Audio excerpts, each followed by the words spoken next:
Oi pessoal, bem-vindos então à segunda videoaula, também sobre voz passiva, tá? Na primeira parte foi falar da voz passiva, como se faz, então a gente viu isso em português, vimos depois em inglês, tá? Vimos como é que se faz com calma, tranquilamente, essa transformação da voz ativa para passiva. Vimos também que, dependendo do sujeito, na voz ativa, esse sujeito ele é omitido na passiva. Visto essas duas partes, agora vamos começar a outra parte de voz passiva, onde eu vou iniciar agora esta aula falando sobre voz passiva para dois objetos. Como assim voz passiva para dois objetos? Eu vou ter a voz passiva normal, ou seja, quando o meu objeto ele é direto, tá? E eu também vou ter na minha frase da voz ativa o objeto indireto. Eu sei que em português eu faço a voz passiva para o objeto direto. E isso também acontece em inglês. Mas em inglês tem algumas coisas a mais que temos que prestar muita atenção. Vamos então começar esta videoaula. Vamos lá. O meu exemplo, John ensina biologia para Mary. Onde eu vou ter John, que é o meu sujeito, teaches, que é o meu verbo da ativa. Eu vou ter o biology, que é o meu objeto direto. E eu vou ter Mary, que é o objeto indireto. Como é que eu cheguei nisso? John ensina. Ele ensina o quê? Biologia. A resposta para o meu o quê vai indicar o meu objeto direto. John ensina a quem? Para quem? Para Mary. A resposta desse a quem para quem é o meu objeto indireto. Ok? Bom, vamos lá. Então, eu tenho a frase original. Em português, fazemos a voz passiva para o objeto direto. Ótimo, muito bem. Então, eu vou ter ali o biology is taught by John to Mary. Então, eu tenho o objeto direto, foi deslocado, agora ele é sujeito da voz passiva, e nós já vimos isso na aula anterior. O meu verbo teaches está no presente, e eu sei que ele está no presente porque ele termina em ES, na terceira pessoa do singular do tempo presente. Então, eu vou usar o meu verbo be no tempo presente. O meu verbo ensinar, ele é usado no particípio passado. Aí eu também tenho que introduzir a preposição por, que em inglês é o by. Coloco o sujeito da ativa logo após essa preposição e mantenho ali o meu objeto indireto. Isso tudo é o que está já agora escrito para vocês. Ok? O objeto direto da ativa torna-se o sujeito da passiva. Introduzi o verbo de ligação be no tempo do verbo da ativa. Se era no presente, verbo be no presente. Depois disso, eu coloquei o verbo da ativa no particípio passado. O ensinar está na terceira coluna da lista dos verbos.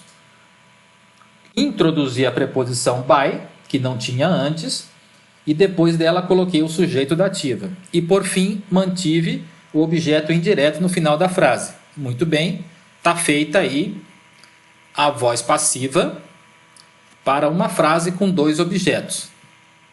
Muito bem.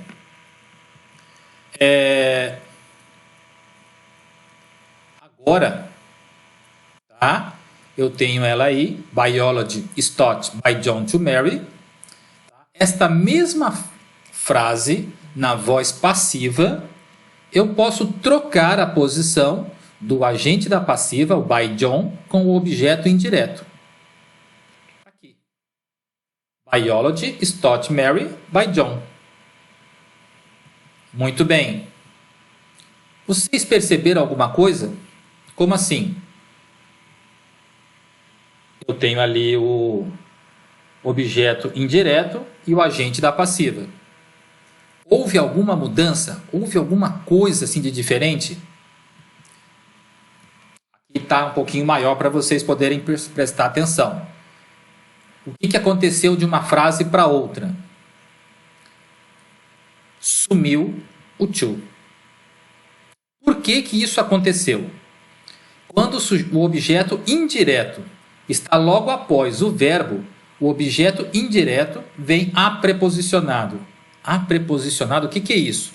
Sem a preposição. Por isso que a gente fala give me the book. Give me the book, me dê o livro.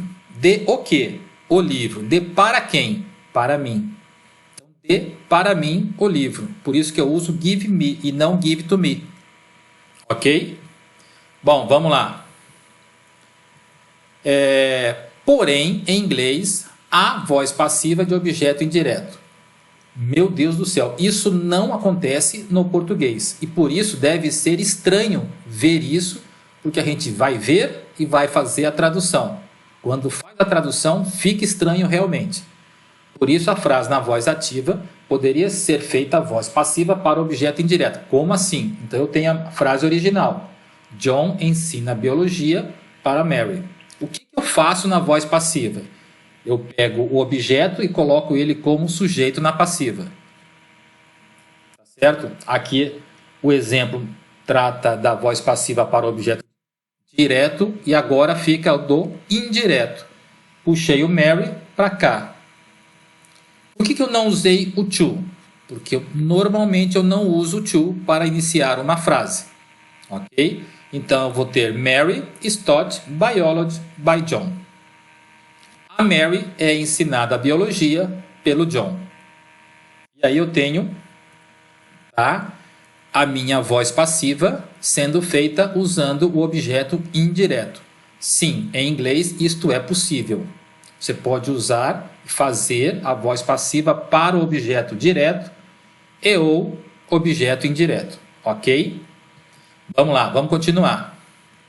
Aí eu vou entrar em caso especial. Como assim especial? Vamos ver. Sempre que a minha oração principal tiver um desses 7 verbos, e quando eu falo um desses 7 verbos, são esses verbos aqui, say, dizer, tá? Believe, acreditar, consider, considerar, expect, esperar, fear, temer, ter medo de, know, saber ou conhecer, think, pensar ou achar. É possível fazer a voz passiva de 2 maneiras. Bom, vamos lá ver então isso. Eu tenho aí o primeiro exemplo. People think that he is an honest man. As pessoas acham que ele seja uma pessoa, um homem honesto. Muito bem. Eu tenho aqui então um exemplo onde eu tenho o meu verbo think. É um daqueles 7 verbos. Sendo um daqueles 7 verbos, de que maneira eu faço isso? O primeiro jeito de fazer é o que está aí logo abaixo para vocês no slide. De que maneira isso foi feito? Tá? Eu vou iniciar colocando como sujeito na voz passiva it. Tá? Depois desse it, sujeito da passiva, eu introduzo o verbo be no tempo do verbo da ativa. Se eu tenho think, que é presente, eu vou ter que usar o verbo be no tempo presente. Is, tá ali. Aí o que eu vou fazer? Eu vou colocar o verbo da ativa, o think, tá? No particípio passado. Thought. Muito bem, tá ali. O que eu faço depois? Copio o resto todo da frase que está ali. That he is an honest man. Ok? Então tá aí feito o primeiro jeito. Quando aparece um daqueles 7 verbos, eu tenho 2 maneiras de se fazer. O primeiro modo a gente já viu. No segundo modo, eu vou iniciar pelo segundo sujeito da frase da ativa. Se na primeira eu tinha people como primeiro sujeito, na segunda eu tenho ali he, que é a segunda frase, eu tenho ali he como segundo sujeito. Então, segundo jeito, eu começo pelo segundo sujeito, he. Vou colocar o verbo be no tempo do verbo da ativa, que é o think. Não posso deixar de pensar nesse think. É ele que manda fazer desses dois jeitos. Então, eu tenho ele no tempo presente, por isso que eu estou usando is. Aí eu vou pegar o verbo da ativa, coloco no particípio passado, e aí eu vou em busca do segundo verbo do meu período, is, da ativa. Esse verbo no infinitivo, ele fica to be. Depois disso, copio o resto da frase. Então, eu vou ter isso. E aí está a explicação de como se faz o segundo modo, para se fazer esse caso especial de voz passiva, onde, para mim, o importante é identificar aqueles 7 verbos. Eles aparecem, fica muito mais fácil de eu saber o que eu tenho que proceder. Como eu vou proceder conforme o meu verbo, o meu sujeito. Muito bem. O que eu vou ter agora a seguir? Vamos ver alguns exemplos de tudo isso que foi falado. Eu tenho ali a voz passiva sendo feita para 2 objetos e eu tenho a voz passiva sendo feita para o caso especial, quando aparecem um daqueles 7 verbos no início. Ok? Muito bem. Vamos lá. Mr. Clark told a story to us. O Sr. Clark contou uma história para nós. O Sr. Clark contou o quê? Uma história. Uma história é o meu objeto direto. Ou seja, na voz passiva, uma das frases vai iniciar por a story.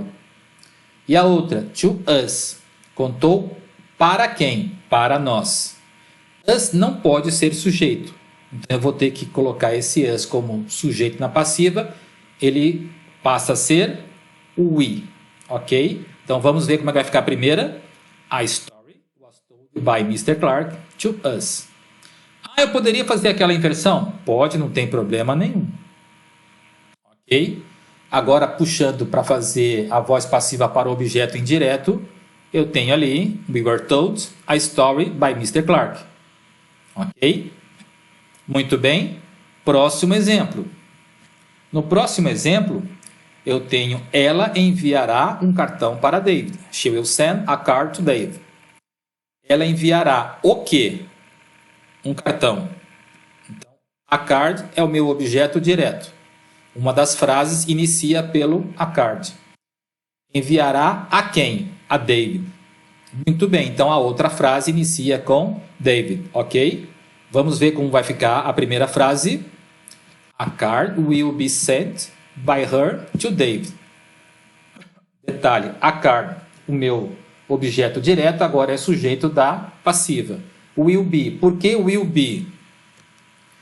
Porque a minha frase original ela está no futuro. Ok? Então, eu tenho que usar o verbo be no futuro. Depois, o verbo principal, send, enviar, no particípio passado. Depois, eu vou introduzir a preposição by e coloco her. Por que a her se antes era she?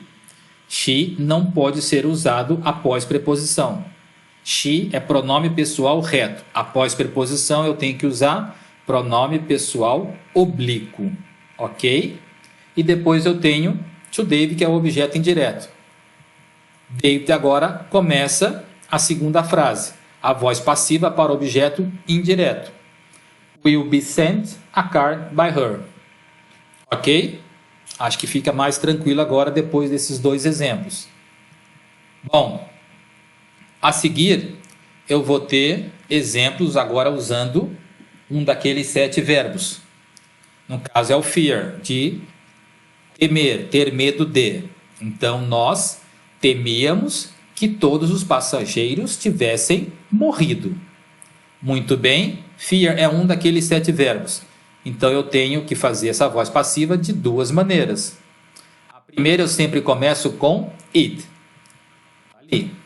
Por que eu estou usando o was? Porque o meu verbo fear na ativa está no passado. Como é um verbo regular, o particípio passado dele é igual. E depois eu copiei o resto da frase, como eu já havia dito anteriormente. O segundo jeito de fazer, eu vou começar pelo segundo sujeito, todos os passageiros. Então eu tenho aqui todos os passageiros, isso é plural, então não posso mais usar o was, eu tenho que usar o were, que vai concordar com o meu sujeito. O meu verbo da ativa principal, ele fica no particípio passado, fica igual. O segundo verbo é o had, o segundo verbo que aparece, tá? Mesmo ele sendo auxiliar aqui do passado perfeito, had é o segundo verbo, ele tem que ser usado no infinitivo. Ok? E depois é só copiar o que tiver depois. No caso, é só o verbo die, morrer. Muito bem. Segundo exemplo. People know she left the country by plane. Know é um daqueles 7 verbos? É. Então eu tenho duas maneiras de se fazer. Lembrando, a primeira sempre começa com it. Então vamos ver como é que vai ficar. Por que é is se no exemplo de cima eu usei was? Porque know é tempo presente. No passado ele ficaria knew. Okay? Seria com e no lugar do o. Então eu tenho ali it começa, verbo be no presente, porque know está no presente, o verbo know no particípio passado, depois eu copio o resto da frase. Segundo sujeito da voz ativa é she. Então eu vou iniciar o segundo jeito com she. She is known to have left the country by plane. Beleza, pessoal? Então eu tenho aí a conclusão da teoria da voz passiva, onde eu primeiro tive que saber como se faz a voz passiva, depois eu aprendi a fazer a voz passiva omitindo o sujeito da ativa. Entrando na aula de hoje, eu tenho a voz passiva quando eu tenho dois objetos na frase, objeto direto e objeto indireto, e eu tenho agora a voz passiva quando eu tenho um daqueles 7 verbos. Eu tenho ali a teoria dada, eu tenho ali como se faz cada desses casos especiais aí, e aí eu tenho a conclusão da teoria de voz passiva. Eu espero, sinceramente, que isso tenha ajudado a vocês, espero que vocês consigam entender, e eu estou à disposição de vocês para quaisquer dúvidas que apareçam. Eu espero até que não apareça, mas é normal que haja dúvidas no começo. De qualquer maneira, mais uma vez é uma grande honra estar aqui e poder ajudá-los. Muito obrigado. Até a próxima.